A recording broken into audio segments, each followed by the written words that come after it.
All right. Okay, here we are. Make sure this audio sounds good. Let me go ahead and double check. Here we go. Yeah, we should be good to go. Let me know down below how the audio is sounding. I want to make sure we are in here like swimwear. Looks like we are, but you never know with this technology. I tell you, you never know. Either way, want to make sure we get the comments going and flowing. Here we go. Let me do this new little thing here. It does for me. There we go. It's like a new thing now. You can put the logos up and do all sorts of stuff through StreamYard. Shout out to StreamYard. Let me go ahead and check on over here. Boom, boom. All right. Hey, Cooley in the house. Good to see you. Yeah. Real good to see you. Let me make sure this audio is looking righteous. Okay. Oh, on the monitors. Got this monitor action going. He says, "Hey, thank you. About thinking about getting the 200 Godox light panels. Oh, okay. You know what? I'm about to look at some new lights soon. Tell you the truth, Cooley, from GVM. Okay, so I definitely have been looking a lot more at LED and constant lighting lately, especially with doing more film work, more video work, and of course for YouTube. I'm always looking for new creative lights, especially if they have a low footprint. So hey, if you do end up pulling the trigger on that, like let me know all about it. Well, let's see. The Godox 200 light panels and get f8. That might be a bit difficult. Let's take a look. Godox f200 light panels. I'll look it up right here. Okay. Is that 200? Okay. If it's these, let me see if it's these. Okay. If this is it right here, Cooley, if this is what you're looking at right now, let me know. Okay. You said 200 Godox light panels. Let me know if these are it. If this is it with 200, and I'm assuming it's 200 watt of power, I would more than likely say no. Okay. If this is it, let me know. Let me know in the comments. Cooley, is this the one? Is this the one right? Whoops, right here. Are those the lights? Because if I want to shoot a f8, you know, I'm gonna at least maybe a 650 watt. Tell you the truth. Okay. Unless you want to just boost up that ISO a lot. Let me try to give you. Well, this is my key light is 25 watt, and I'm using 50%, but I'm also at f1.8 on my lens. This is a 25 watt tube light up here. That backlight is 60 watt right there. I'm only using maybe 40% or something like that. 1x4. Let's see. This it says 1x4. Oh, 1x4. And it is a 2.1 by 2. So basically 2x2. Cooley, if you could send me the link, that would be really good. 200 light panel. Oh, 4x4. I'm looking at the options, and you said, what'd you say? You said 1x4. Oh, okay. These. Well, that's so ironic. I'm about to look at a light just like this from GVM. I believe they already. Oh, you know what? I think they're going to send it this week to me. I think by tomorrow, as long as we hash out the details. I'll be looking at a light just like this. Okay. Now f8, that's going to take some serious punch. Unless that light is, it also depends how light that is to your subject. If it's super close to your subject, that's different. Obviously, if you have it pulled away and you want to get like a full body shot and not get it in the same frame, that might be a little bit difficult. It says here, well, it doesn't give us a whole bunch of wattage. Let's see specs. I'm assuming it's about 200 watt. Okay, 250. Okay, 250. I'm gonna if you want to get f8, I'm gonna definitely say it's not impossible, but you're more than likely gonna have to boost up your ISO to an uncomfortable setting. So I personally would go with something with more punch. For this price, you get like a 600 watt, 650 watt LED light that has a Bowens mount, and then you could put any modifier that you have for your flashes, and you would get triple the power. That's what I would do. At least a 600 watt. I have a 650 watt, and that thing is brighter than hell. Okay. So I'm going to say it's a stretch if you want to keep it at a low ISO. Not impossible. All right, let's get back to business, shall we? So here, whoops, let me go back to this thing. First and foremost, if I want to welcome you all to another episode of Let's Talk Photography podcast. If you haven't already, shame on you. Feel free to go follow me on all the socials. I'm on Facebook, I'm on Instagram, TikTok, and Threads. And honestly, I'm thinking about deleting Threads. I'm not gonna lie. Threads have morphed into basically being a Twitter 2.0. I mean, it's just as messy and toxic, and the only things I follow are photography, Nikon, camera brands, and I don't know why the home feed is full of negativity. It is crazy how the feed is just super negative. Maybe it's me. I don't know. Maybe it just wants me to be mad when I get off the platform. So I don't see Threads benefiting me and my time by posting on it. I see less value every day. And I can't be alone. I'm hoping, well, not only do others understand my plight, but I'm really, this year, I think I'm going to really consolidate not only where I spend my time online, but what platforms I use to share updates about my channel, what content I have coming up, and my photos and stuff like that. I think over prioritizing, constantly updating every damn platform is a little freaking ridiculous at this point. It's hard to see the ROI. A lot of people may say like, hey, well, maybe you're just not good enough, or you're not posting enough, or whatever. But it's like, my priorities just, it honestly was like posting at one point, right? Definitely during the lockdown, it was like post every day, post every day, post every day. Oh my God, my life is judged and valued if on how much I post. And now I'm like, I don't know, my values just changed. And I'm really starting to see like the totality of like, what is the impact of all these platforms when it comes to my photography, and most of all of you. YouTube honestly gives me the best ROI. Feedback with all of you. We get to connect. I like to hear the comments. Every morning I wake up to the comments and I answer all of them. And what I get to hear from folks, I just get way more out of YouTube than anything else. TikTok, I don't get it, man. I don't know. Maybe it's just my gray hair. I don't get the TikTok thing, but hey, I post, it is what it is. I'm thinking about dumbing down my content. And what I mean by dumbing it down is like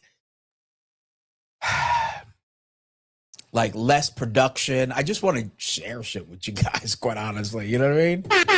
Like, that's all I want to do. I just want to share stuff.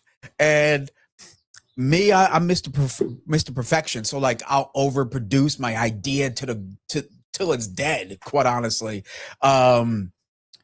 And then I'm just like, I get so tired of overproducing it in my head that by the time I want to get to physically actually do it, I'm too tired. I like wipe myself out.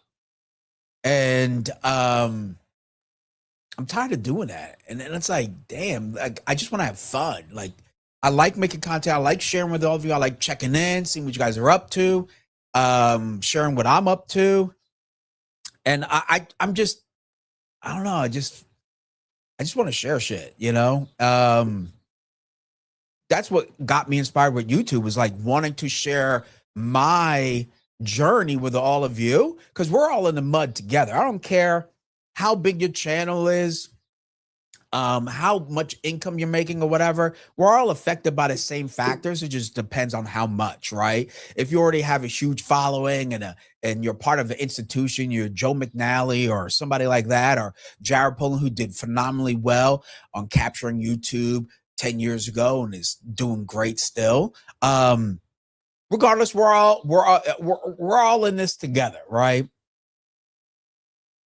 And I have way more ideas that I think have been killed by like, oh, like it's got to look polished, it's got to be perfect, it's got to be this, hit it on all platforms. And I used to honestly spend like, damn, every morning like a couple of hours just updating each platform, you know what I mean? And I'd rather spend that time like just being loosey goosey and sharing shit that's on my mind about photography, you know, because I have way more things that are on my mind about photography than just like editing and just like, oh, it's got to be shot this way and that way and which camera. I just want to grab a Pocket 3 and talk some smack. So anywho, I don't know where that's going, but I just wanted to share that, get off my mind. Yeah, I'm thinking about getting off. I deleted my Twitter account last year. Haven't missed it. Threads is almost out the door as well. I just see it as a waste of time. I think I have a new strategy that I want to do on Instagram that has less to do with just posting polished photos all the time. You know who's a good inspiration for me for Instagram and like photography and building your brand? Honestly, I'm gonna have to say, you know, shout out to Jared Polin, you know, because I appreciate that he just turns on his phone, talks smack, and gets off, and is like constantly keeping you in the loop on what he's got going on. And I admire how not overproduced those posts are. And I admire, because I'm like, damn, man, that only took him probably, I don't know, a minute or two. And he said, all right, cool. The upload, there you go, and on to the next thing. And I admire that sense of freedom that comes with it. Because ultimately, at the end of the day, like I'm almost at 20,000 subs. And many of you may know, like I've been grinding, bro. Like I've been grinding for so long. I probably had the slowest grind known to mankind on this YouTube thing, but it's growing. And the more that my channel's growing and you folks are sticking around, because I can see it through the metrics, the more I want to share, right? And I'm in this beautiful state now. I moved from California to Michigan. And this past weekend during Memorial Day weekend, I realized like, yo, this state is like, it's so damn beautiful. It's like, it just screams photogenic. If you like nature, I'm a nature guy. I like going out hiking. I like the lakes and stuff. I just want to it just makes me want to take photos. And that means like there's so much stuff I can share with all of you, my experience of that. So I want to be able to just like simplify that process. That's what I've been really going through lately, is like, how do I simplify it and keep it more fun? I actually have a video coming out on Saturday for all of you about that right there. And I've noticed a trend. I noticed I'm not the only one who wants to like just have fun with photography again. I think like YouTube really saw a huge spike in people entering into the YouTube space since the lockdown. Everybody getting into photography. Everybody's an expert all of a sudden. And it's been super saturated. And it's like, if you want to learn about a dang lens, there's like a zillion people telling you about the lens. And I think with AI and everything else, who is it? Cam Mackey said it. Dixie Dixon said it in that interview with Jared Polin, and they're so right. Like the future of great um, content is authenticity. Like that right there, it's so real to me. And I've noticed myself constantly watching the same guys, and they're not like reinventing the wheel, but their approach to how they share their stuff is what I realized was ultimately why I watch again. And um, I think that's super important right now. I think that's really important. It's not the gear, it's not the Lumix camera and all this other crap, which is fun and great to use.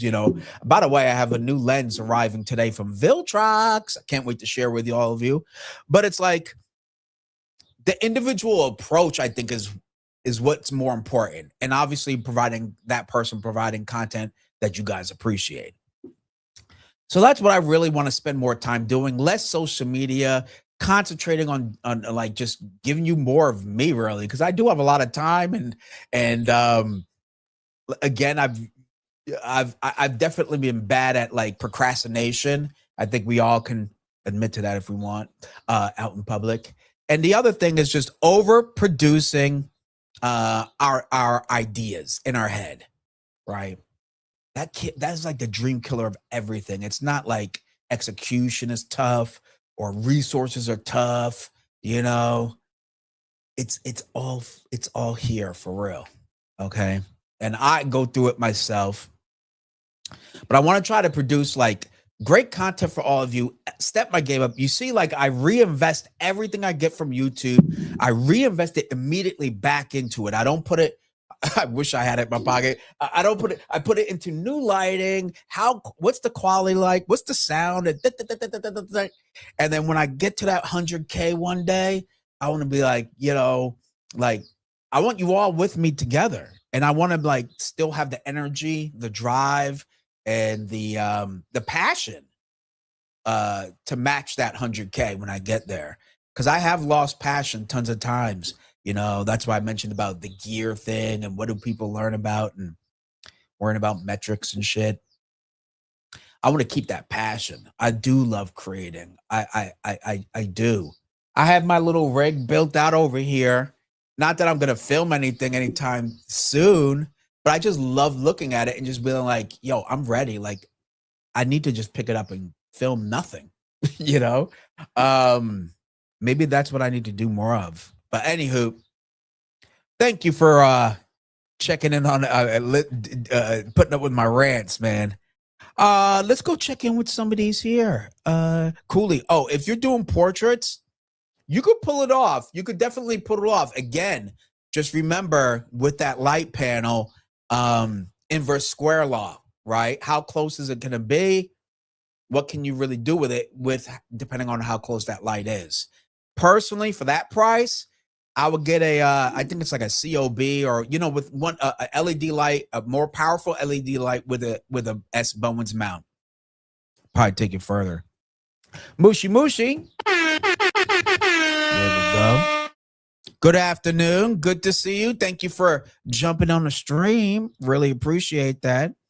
It says, I recently started posting on Instagram again and was quickly reminded why I stopped. Well, there you go.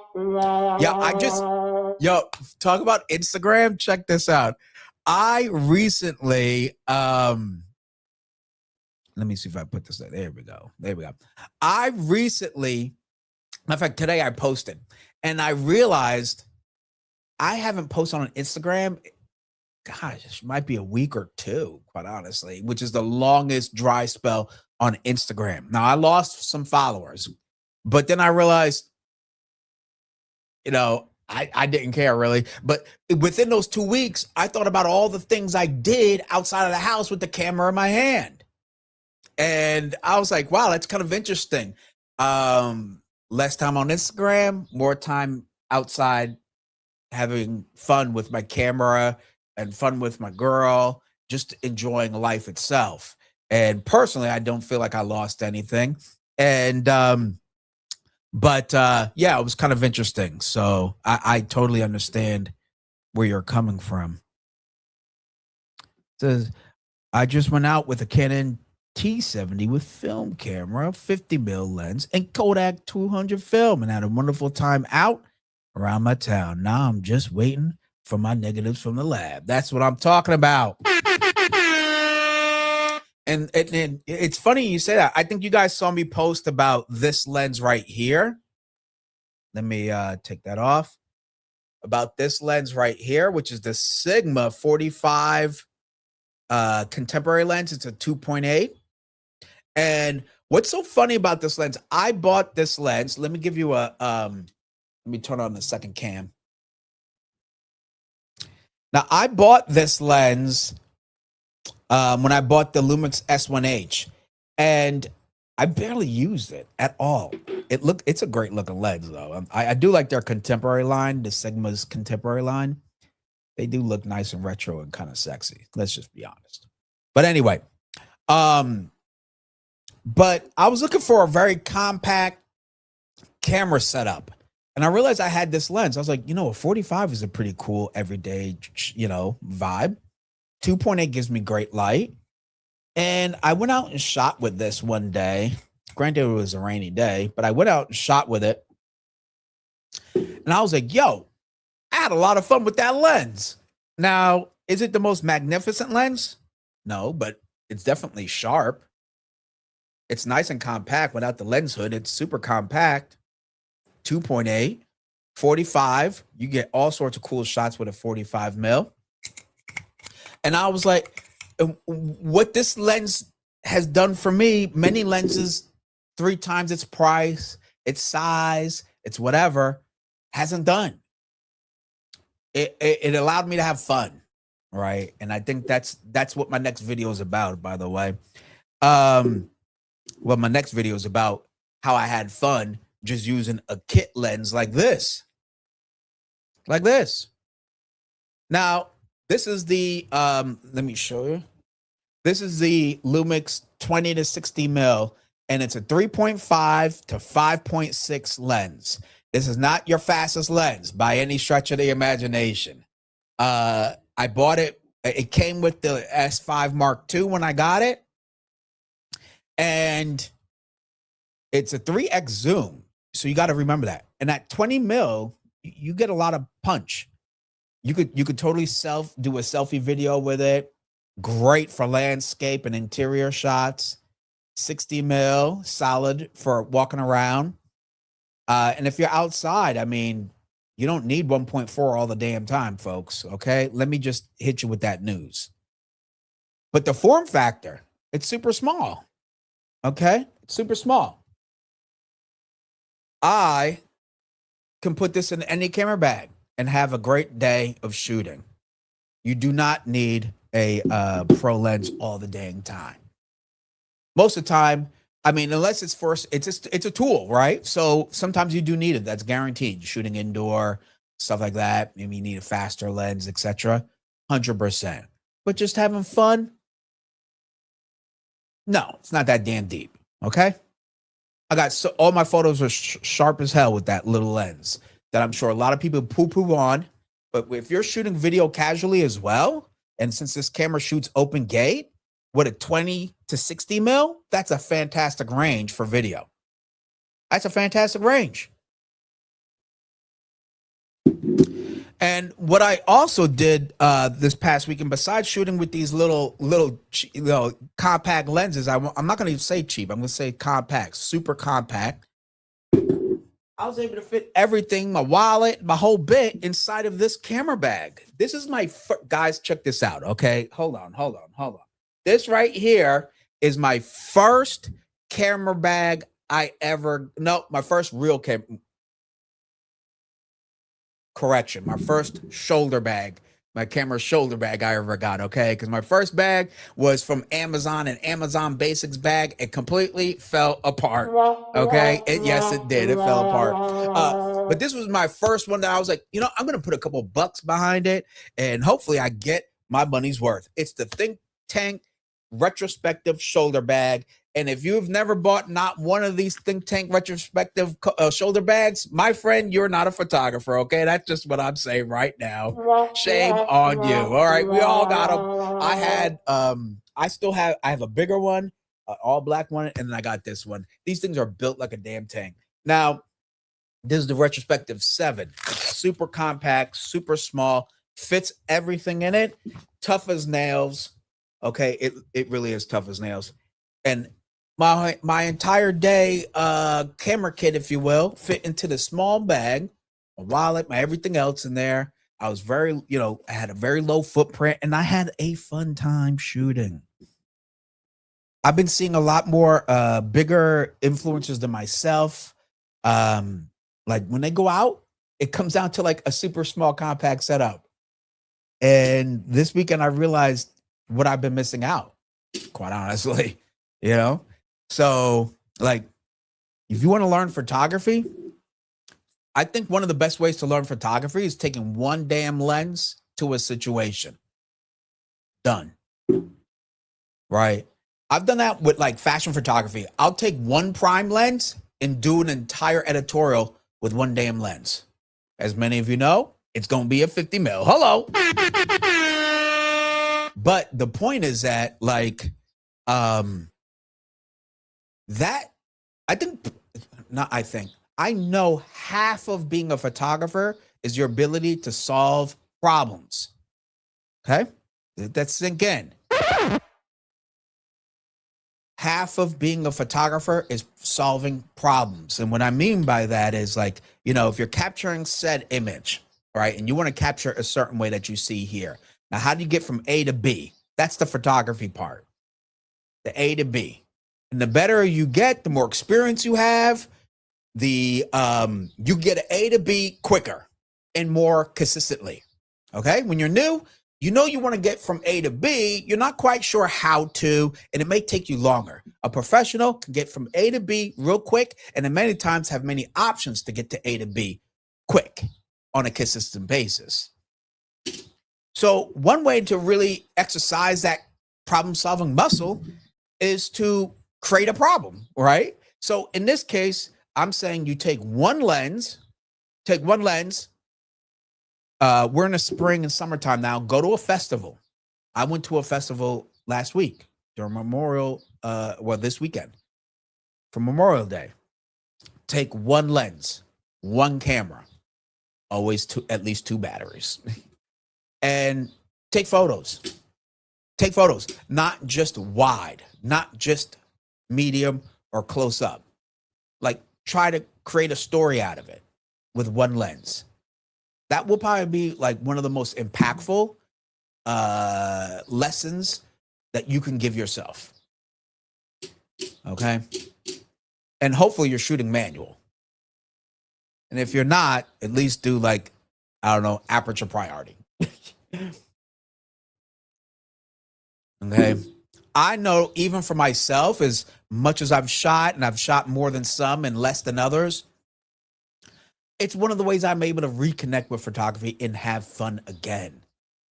I just thought of something that I want to go do in the city of Detroit that I was like, oh my God, I think I'll have a really good time doing that.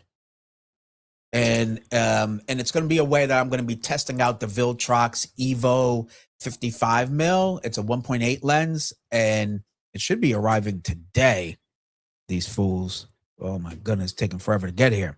But yeah, it's a Viltrox APO 55 mil, 1.8 lens for Nikon Z mount. And I was like, how can I do a review and really check out this lens, but like keep it interesting? Because I'm not gonna lie, I like reviewing gear like anybody else. I think it's super fun, and I like geeking out over new tech. But I also want to like have fun reviewing it. Like I want the process to be more fun and hopefully more entertaining and informational for you guys. So I thought of like, oh, this is what I could do with this lens that would actually be kind of cool, right? And so that I could share with you my overall review about the lens. And it's a 55 mil. I've never shot with a 55 mil lens. It's f1.8, so that's perfectly fine for pretty much anything you want to do with it. Because I think f1.8 lenses are vastly underrated, and most people should be just fine with an f1.8 lens. But that's a whole nother video. So yeah, I'm thinking about ways to like up my ante, to push me in a position where like I'm enjoying the process of photography, maybe learning a little something about it, as well as reviewing a product. You know, because I could just read through specs all day and guaranteed there's somebody on YouTube that's way better than me at reviewing crap and all the technical specs. But most people want to say, like, let me see some photos.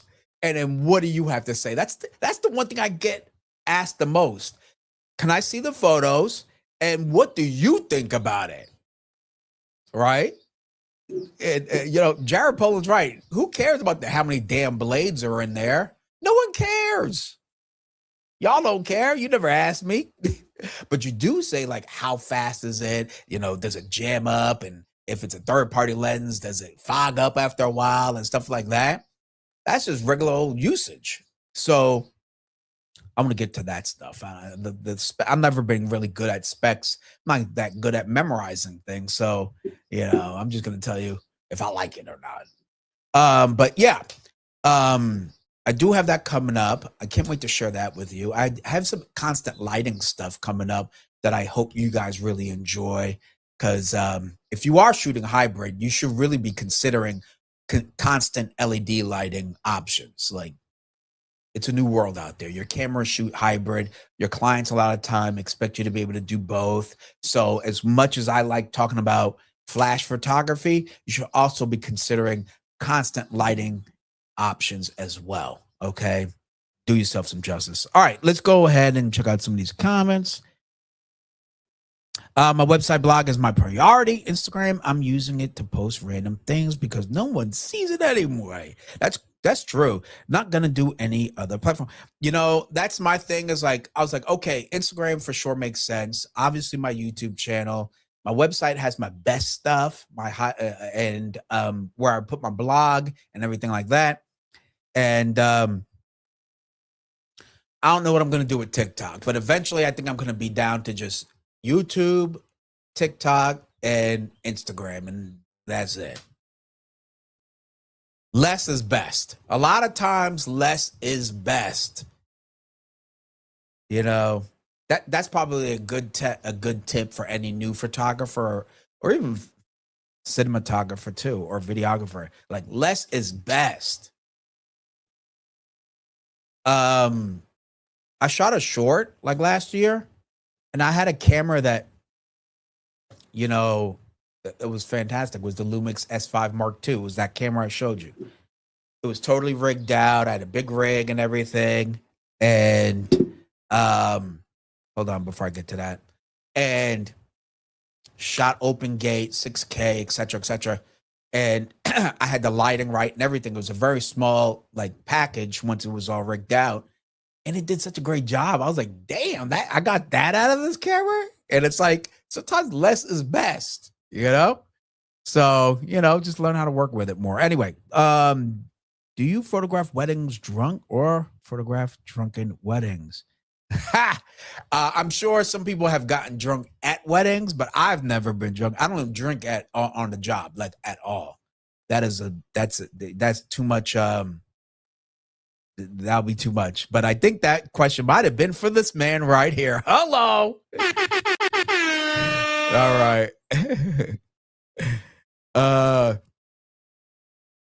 Cooley says, oh, wait till fall. Yeah, I can't wait. I'm sure the colors are going to be amazing outside in the fall time as well. But me, I love hot weather. It is what it is. So I live for the few months that it's going to be too hot. Craig says, my friends, what's cooking today? Well, good to see you, my man. I have several DSLRs. The majority of the time, the kit lens is on the camera, other than a Pancake 40. I think the pancakes are super fun. I have a 28 mil, what is it? 4.3 or something or other. Viltrox, that cheap one, and I love using it. It's so much fun. I have primes, but end up liking the kit. I know, it's so ironic. When I went to Barcelona, I brought like 5 lenses and a kit lens, and I used this lens by far the most. It was wide for interior shots or wide establishing shots. It gave me 60 mil, which is fine for a little bit more punching in when I needed to, but it kept my package very discreet. It was way more practical than any of the expensive primes I bought. I bought like Sigma Art. I think I bought a 24 to 120, but this is like half the size. It just was the better lens for that situation. Ended up printing up a shirt with Vista with my business card. Hello. Coolly, I'm glad to hear it. As you can see, this shirt right here, got it from Vista Print. They do not, let me say one more time, hello. They do not sponsor me in any way. I'd gladly accept, but they do not support this live stream. But I just want to let you know, I got this shirt from Vista Print as well. So Cooley, I hope that helped you out. Shout out to you. Hey, send me a picture. Once you get that shirt, send me a selfie. I want to see what it looks like.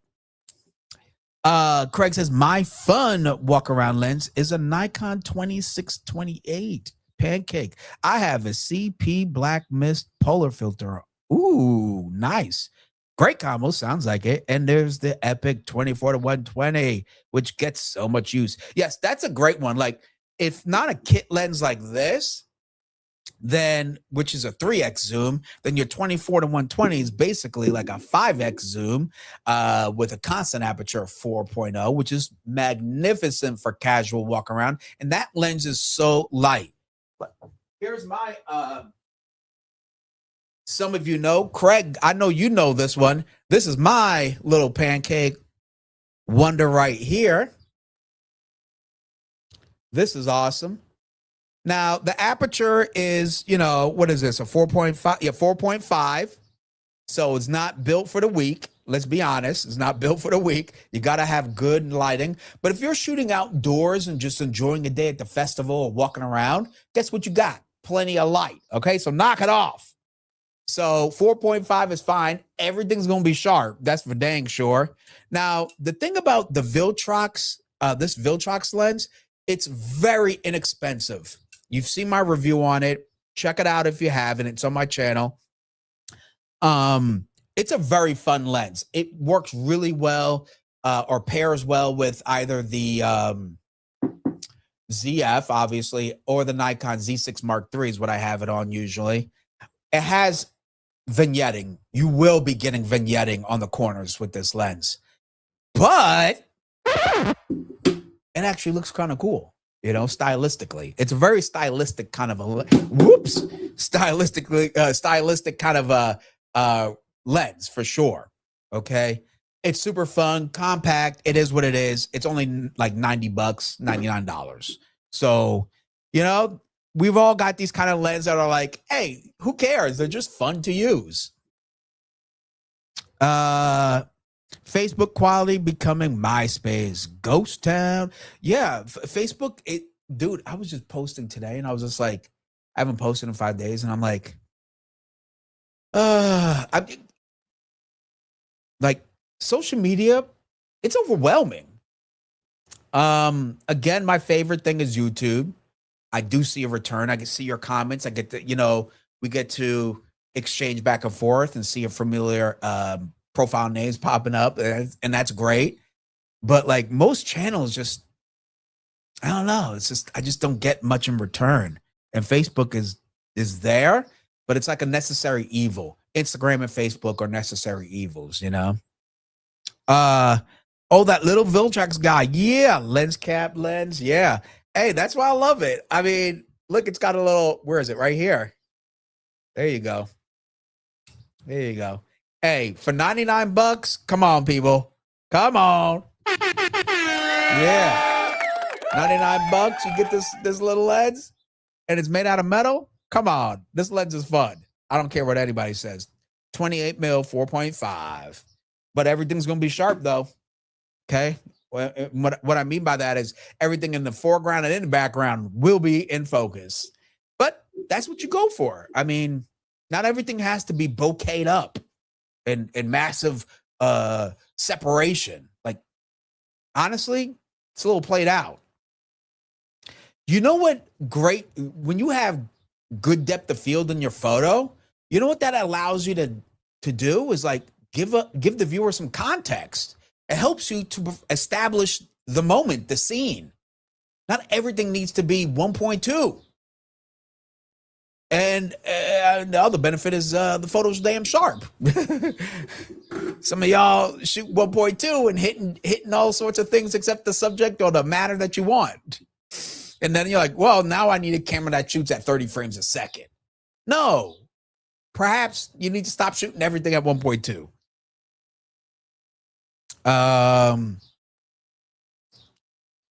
I'm in the suburb of Detroit. I'm outside of Detroit.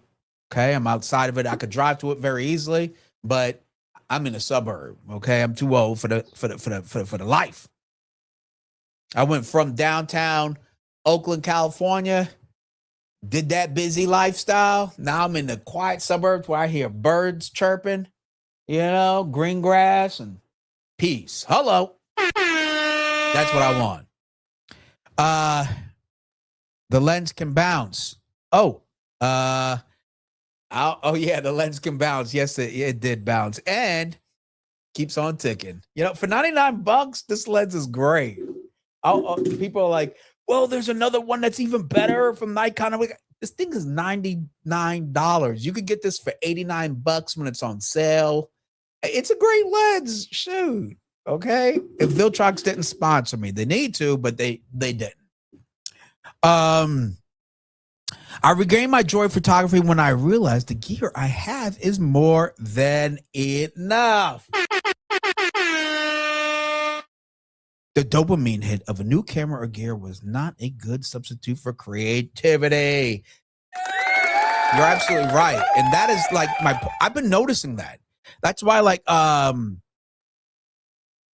I've been noticing channels bigger than myself, channels that I watch, because believe it, YouTubers watch YouTubers. Like we don't just make a video, post it, and leave. Like I'm human too. I want to check out cool stuff and how people approach their storytelling.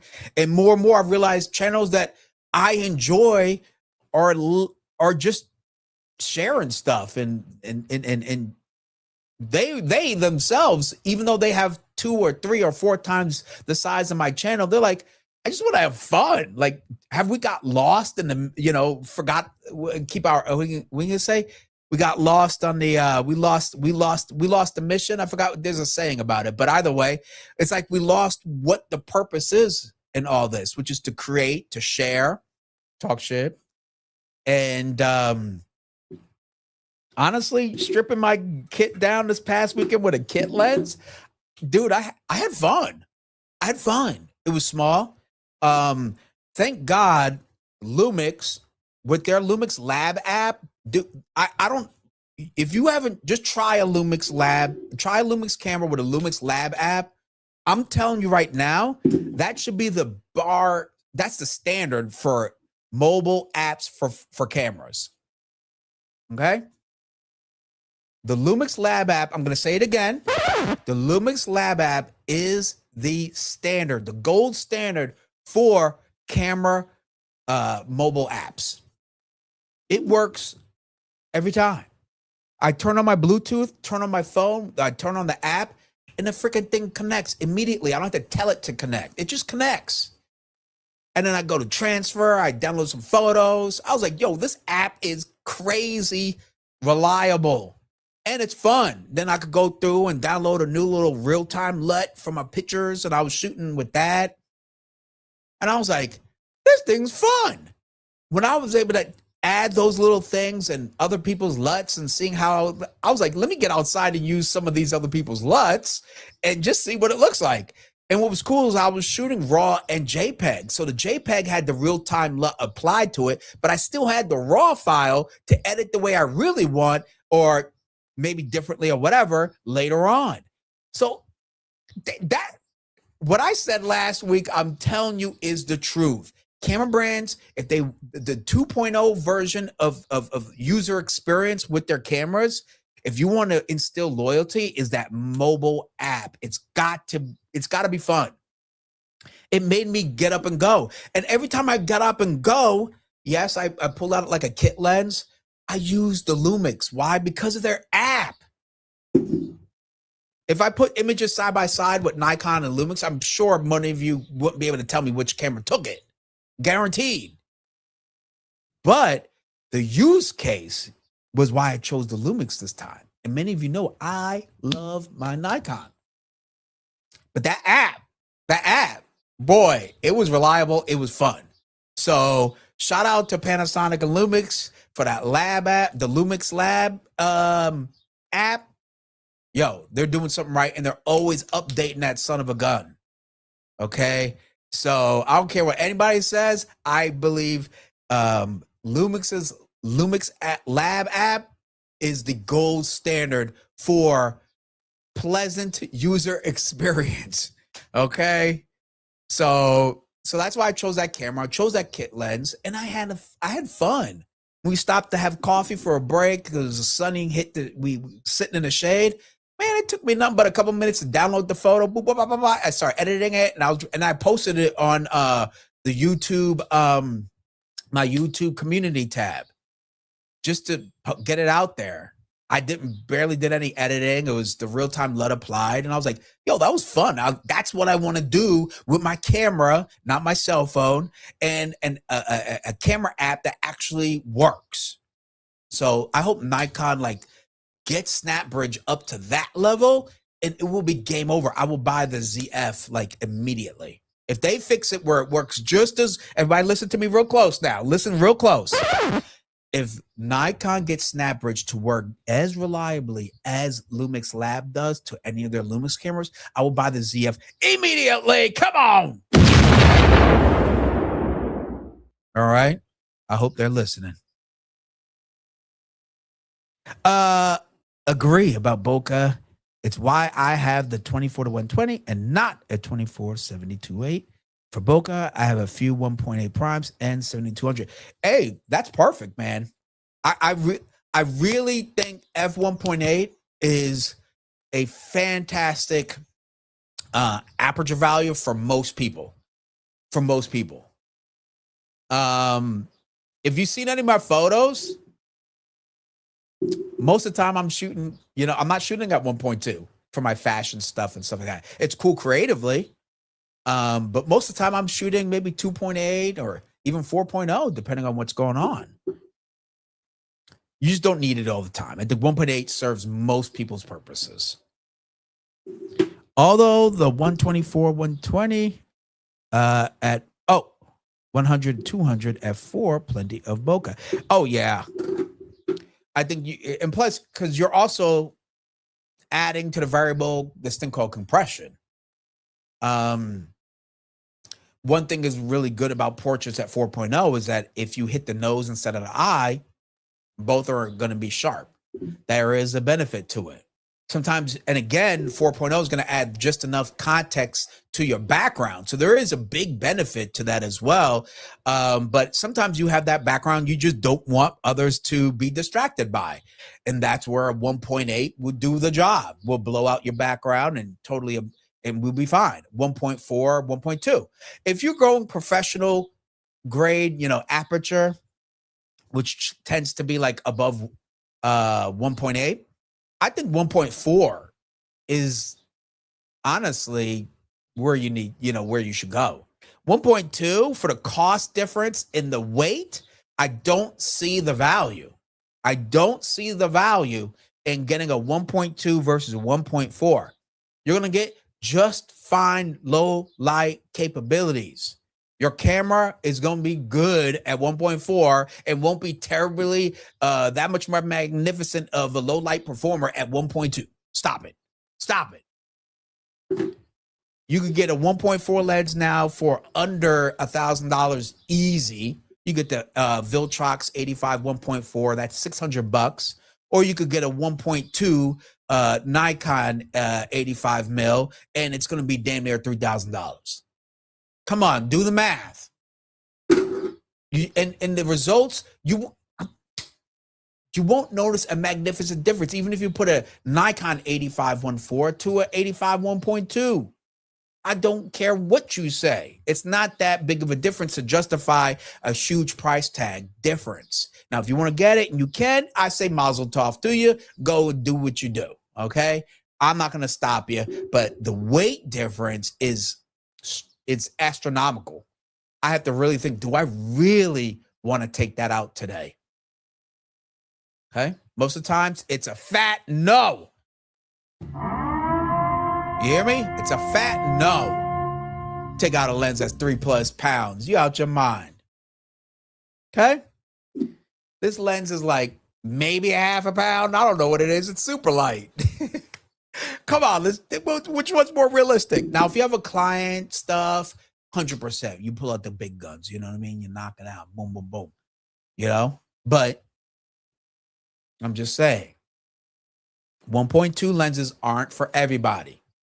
And that's okay. You should rest in peace knowing that if you're a new photographer or a budding photographer, that 1.2 should not be like your holy grail. Your holy grail should be understanding composition, lighting, and so forth and so on, and how to come up with the approach of your photography even better. How do you well define your eye, your voice? That's the holy grail, not a damn 1.2 lens. Because another version of that 1.2 lens is going to drop in 5 years, and you're going to feel inadequate. A lot of ranting, guys. You guys got woo-wee. All right. What was the name of the LED light you were talking about? Oh, okay. So, it's this company. Okay. Let me share this. Boopity boopity boop. Am I sharing it? Yes, I am. This brand right here, Cooley. This brand right here, GVM. Now, I own this one right here. This one I have. Okay. You can see the review of this light on my YouTube channel, by the way. I did an unboxing and like a review of this. This light is brighter than hell. But look, you're at similar price point. And you can work it with mobile phone. That's nothing special. And it's Bowen's S mount. Okay. So you can, it comes with the, this battery thing here. You can power it with a V mount battery and you can, where is it? You can use your app and whatnot. Okay. So it's a Bowen's S mount. It's a Bowen's S mount. So you can put any modifier on it. It's way more practical. If you're spending 500 plus, this shouldn't bother you, but you're going to get 3 times the power or, 2 plus. That's what I was saying. All right. And like I said, I own that light. It's bright. It's so effing bright. Okay. It's really good. Easy to use. Great connectivity with the app. And it is heavier, but with LED lights, that's part of the game. You want more power? It's heavier. I do enjoy background that a little sharper helps with the story. Absolutely. Absolutely. That's why, I remember there was a photographer, when I first started watching really YouTube photography, and he would always shoot all his stuff high-speed sync, but at f4. He shot it all at f4. And I was like, damn, I really like his stuff. He had some separation, not as much as a 1.8 or 1.4, but it was very clean. His lighting was very clean. I forgot who the hell that was. But it was very consistent. And it was always at f4, and he always shot at 1/500th of a second or something. And that always stuck in my mind. I was like, damn, his photos are nice. But yet, you get that high-speed sync at the 1/500th of a second, and then he shot at f4. I said, why is he always shooting at f4? And I reverse engineered and was like, it's probably because you're gonna get that subject in focus regardless, right? That depth of field is gonna catch the nose, the eye, and the ear. I was like, but he was using a telephoto zoom, so he's gonna get some compression off top. I said, damn, let me try that out. And I realized I had more, this is when I had a DSLR, I had more of a chance of my subject staying focused, sharp, than if I was doing it at 1.4 or 2.8 even. Okay. So I just experimented and tried out. So yeah, it helped with the storytelling too. Sometimes you want to give that context matters, folks. Like, especially when you try to tell a story, just a super close-up shot all the time. You don't know where that person is. You know what's going on. And it's just the face, right? The compositional rule is called fill the frame, right? So if you're just filling the frame all the time, there's no story. There's no depth to it.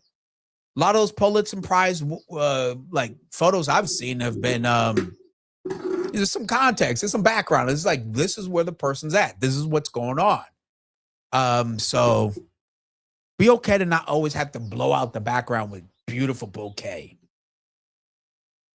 Only use photo nerd. Only as photo nerds care. 90% of the time, clients don't give a whoo. They just want to look good and have a nice moment captured clearly. Absolutely. Absolutely. The story's what matters. Did you capture it sharp at least? Is it in focus? Okay. I think I've gotten some. I remember one time a blurry photo missed my attention. I sent it out with the proofs. And the client chose one of the photos, and it was one of the slightly soft photos. To me, I almost like jumped out of my skin. The client was happy as hell. It wasn't too bad, but I noticed, right? And so it's like, that is what matters to me the most. Clients will like overlook a lot, not like absolute fuck ups, but they don't notice and they're not as critical as we are, because we know all the technical specifications when it comes to executing the photo. So that's another thing. It's like, the story is what matters. Is it in focus? Did it come off well? Did you light it well? Right? Meaning, did you expose the photo well? Like, those things matter most. Spend more time though learning those things. You know what I mean? That's my gripe about it. Real quick, let me go ahead. If you haven't already, please go ahead, like, share, at least subscribe, smash that bell icon. If you do enjoy my live streams every Thursday, 12 p.m. Eastern Standard Time, 9 a.m. Pacific, I'm going to be going live right here on this YouTube channel. And your subscription really does help. It really does. Nowadays, the algorithm says it doesn't matter anymore. Just it's so interesting. If subscribing doesn't matter, then why have the button there? Why have the feature? But anywho, what really does matter is when you comment on the on the video, ironically. Okay. Whew, got a lot going on. And of course, if you're just jumping in here, make sure you go ahead and check me out on Facebook. I'm on Instagram and Threads and TikTok. All the links are down below in the description section, folks. Okay. So feel free to go ahead and do that. And if you enjoy any of my photos and how I edit them, I have a set of presets like everybody else on Instagram and YouTube. Okay. But you go check them out. The link to my fashion photography Lightroom presets are down below. All right. And believe it or not, when you do, even if you don't need presets, I'm just gonna keep it real. If you don't need presets and you don't care, guess what? The revenue that's generated from the presets help me out. Okay. They help me out directly. If you do a super chat on this here channel, Google takes immediately like 30% off top. So you're helping me, not all the way. Meaning, like, if your intent is to give me $2, I'm not gonna get the $2 on YouTube. But when you get that Lightroom preset, you're helping me all the way, except 4% goes to PayPal. Okay. So that's like going from 70% helping the channel to 96% of what you're giving is a big difference. Okay. So just FYI. What does Cooley say? He said, it's the lights bright enough for outdoor shoot. It could be, not during the midday. Not during the midday. I mean, there's so many other variables to consider when you're looking at lights. During the evening, 100%. That thing's is bright. It's bright. Okay. Now, if you want to like challenge the light and all that, you might need a 1200. Okay, this right here. If you're looking for all that, but again, the light gets bigger. GVM 1200B, I think they're called. Where is it? Here we go. Take a look at this. Cooley, if you want a light that really is brighter than bright, like do not stare at this thing, then get this thing right here, the GVM 1200B. This is a great price for a 1200 watt light. But this is like professional film grade. Like this thing is for studios and film and TV production. It is bright. It's bright. Okay. I have been eyeballing this for a long time for my film productions just to have one 1200 watt ready to go. And I can rent this out to people too. But look, it gives you that standard Bowens mount. Yeah. Okay. Tons of power. Tons of power. If you want to do that, challenging the sun and all that jazz, you might as well jump into this thing, okay? I'm just saying. That is a light. And I wish to God I had it. But anywho, how much difference does the size of a modifier make for outdoor portrait?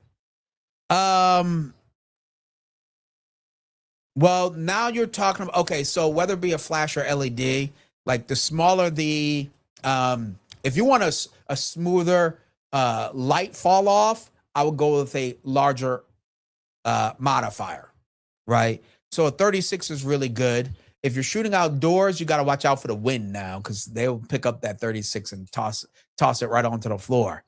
But when I'm shooting on location, I tend to shoot with 36 inch size modifiers or smaller, LED or strobe. It doesn't matter.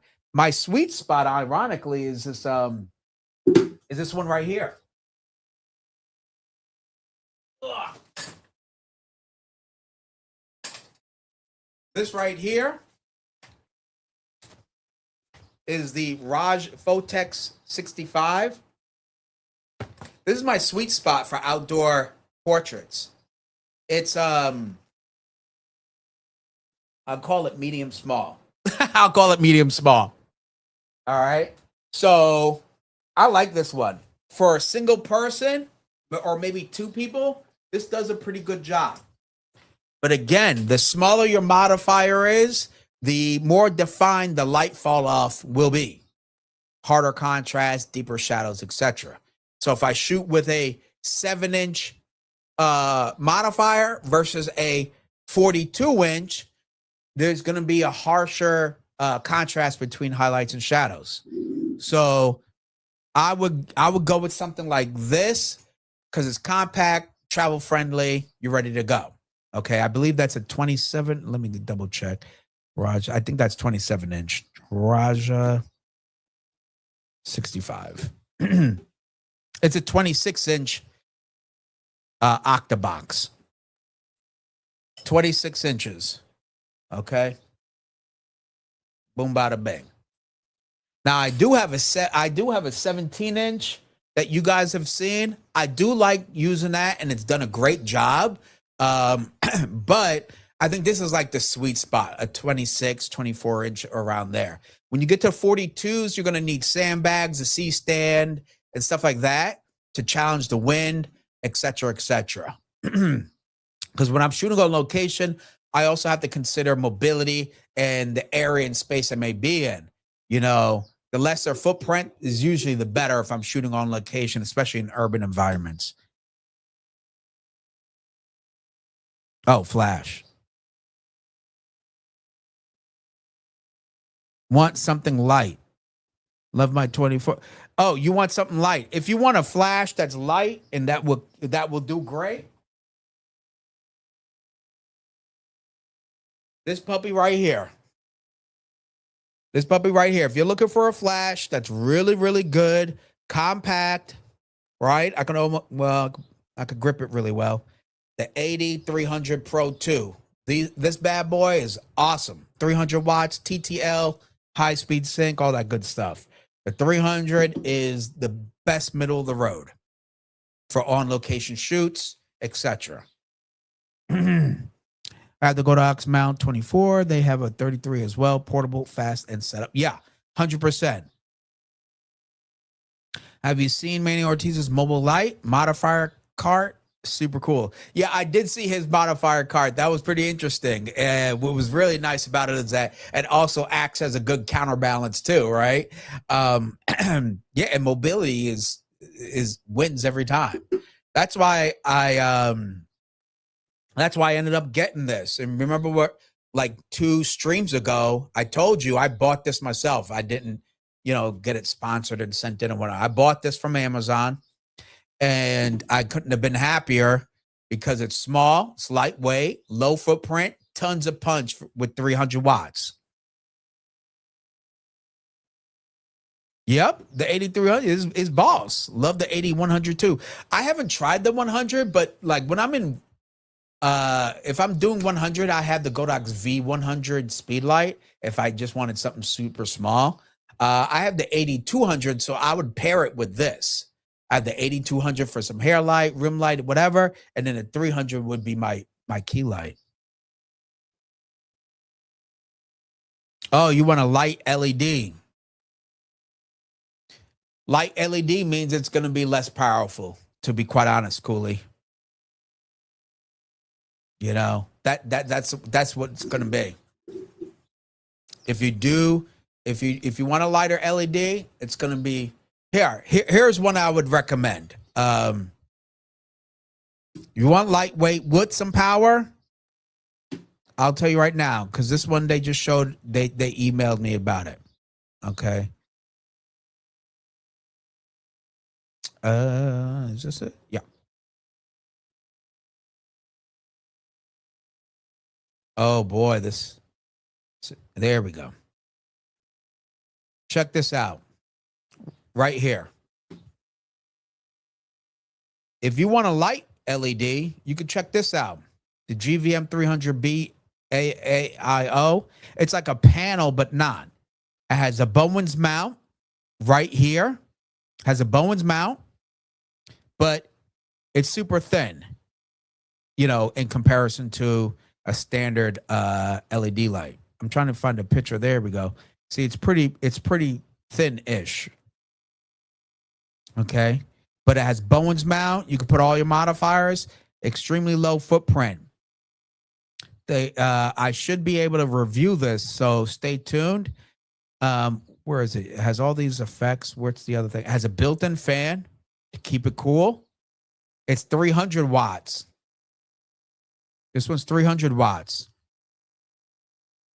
Okay. So this might be an option for you. This might be, I'm trying to see if there's like other photos, but that could be an option for you too. All right. Yeah. For me, it makes sense. I do have the Godox V100 and it's really nice. It's great compact, etc. So the Godox 8100, I don't need to spend the money for it, but I do love that it's the size of like a Coke can. That's pretty cool, right? So let's be honest, we all could use a nice compact flash. But this 300, I think it's the perfect middle of the road.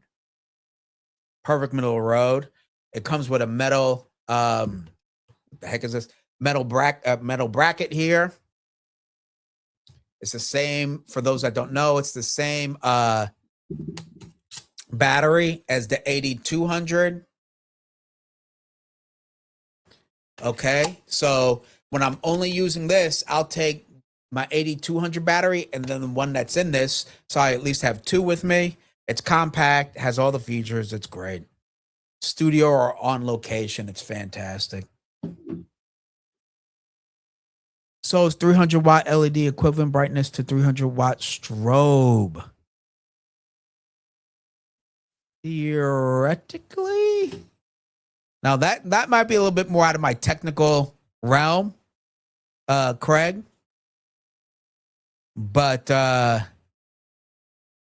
yeah, that's a Gerald and Dunn question, perhaps, because I don't want to say something else and be like, "No, you're an idiot. You don't know what you're talking about," and then some scientist jumps on my comments, you know.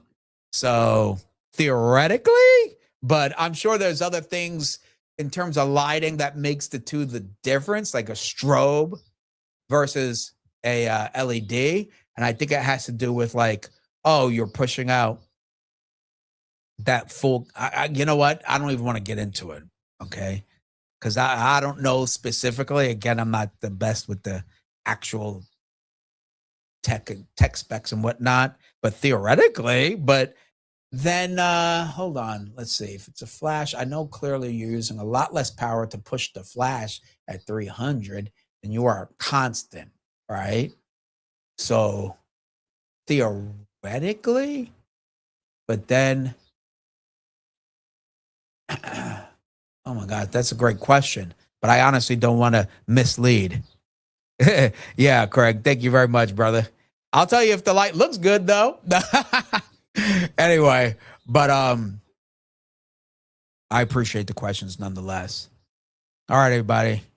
We are nearing the end of my stream, brother. Goodness. I am tired. I'm hungry. All right, let's be honest.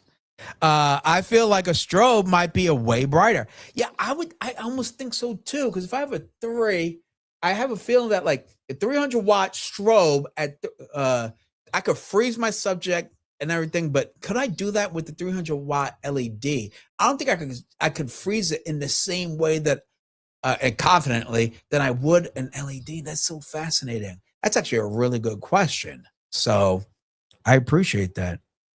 I have 8200s and AB 200. Oh, AB2 heads. Yeah, the 200s are great. I still have mine. I'm not going to get rid of it. It's dinged up, broke, and everything, but at least has a crack in it. It keeps on ticking. So shout out to Godox. All right. It is what it is. They make stuff that lasts. Um, Real quick, I was about to head out, but you know what? I have 10 minutes. Let me do this real quick. I forgot to talk about this bit of news right here, which I thought was interesting. Okay. Let's get to that. Right here. Oh, well, that's a good question. Alan, give me a second. All right, real quick. I wanted to just share a quick update of the Nikon Z120 to 300 f2.8 lens, which I think is going to be an awesome lens. And, you know, Nikon rumors announced like a couple weeks ago that it's more than likely going to be like over $8,000 for this lens. So for those who can get it, God bless your heart. All right. So I thought this was interesting, like a size comparison, because a lot of people in my comments mentioned size issues, like, oh, it's going to be this size, it's going to be that, or whatever. So they're comparing it to the Z400 Prime, the f2.8 lens. Okay. So you can see right here, it's actually going to be shorter and less wide than the 400 Prime. Again, I think this lens, the 120 to 300, is going to be a great lens for whoever could get their hands on it. Truth be told, especially now that, like, because people did mention the 400 Prime, but if you're getting a smaller, lighter lens, damn, this is going to be a good one. This is going to be a fun lens.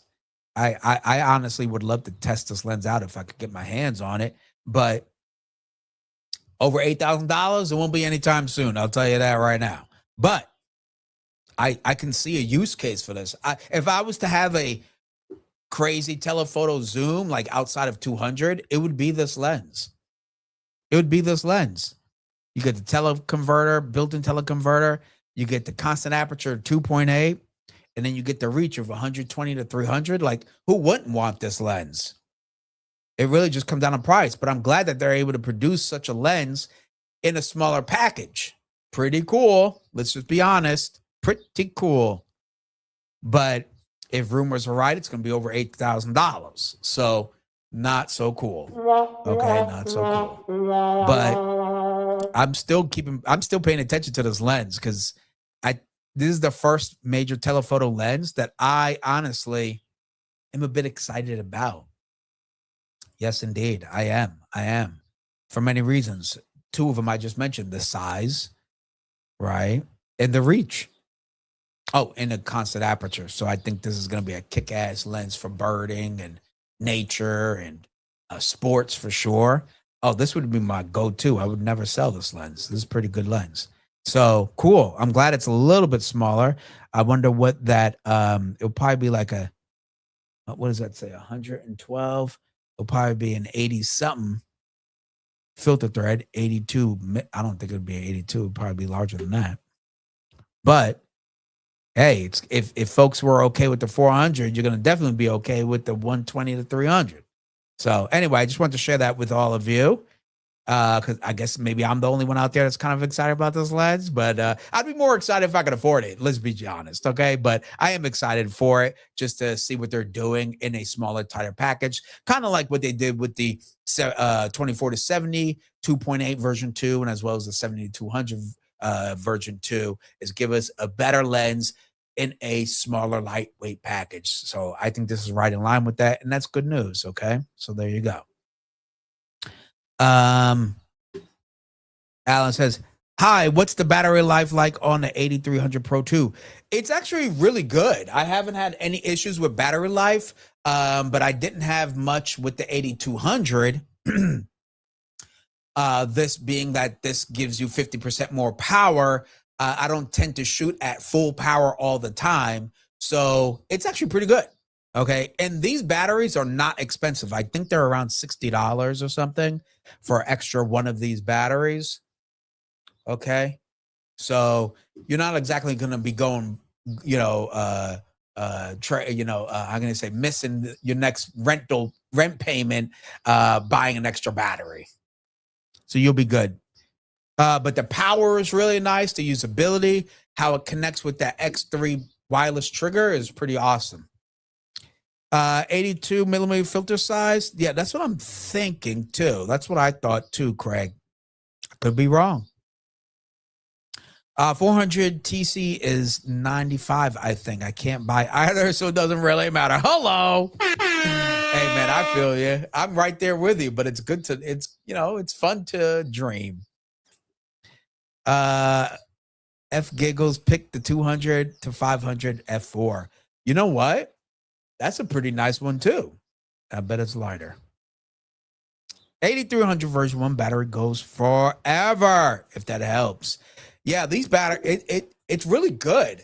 I think for most people, kind of like I was talking about f1.8 lenses are for most people, this is all you need. For studio or outdoor, the 8300 Pro 2 is a win. It's a win. Gives you everything you need. High-speed sync, TTL, plenty of power, portability. It fits in my camera bag alongside my lenses. And you could check out my review of this flash on my YouTube channel for those who are curious. All right. All right. Here we are. You already know when I put on this music what time it is. Okay. I am hungry. So, for those who are here, and I appreciate all of you, please make sure, where's my stuff at? Make sure you go ahead and smash that like, subscribe to the channel right now, and hit that bell icon, okay, so that you get notified of when I drop my next videos, as well as going live, okay? I got some stuff coming in today. I can't wait to share with you the Viltrox 55mm Evo Prime lens, it's a f1.8 for Nikon Z mount. I'll be bringing that full review to all of you. I am reviewing some constant lights, so coolly you might want to check out those. It'll be from GVM. I got some some great lights coming. Okay. What else is there? And of course, some fashion photography stuff. So if you enjoyed my kind of content, especially this podcast right here, well, then tune in every Thursday at 12 p.m. Eastern Standard Time. That's 9 a.m. on the East Coast, on the West Coast Pacific. Oh, geez, I'm getting confused here. Either way, I hope you enjoyed this live stream. And Craig, thank you very much. And with all that said, until next time, keep shooting and stay creative. Thank you for watching.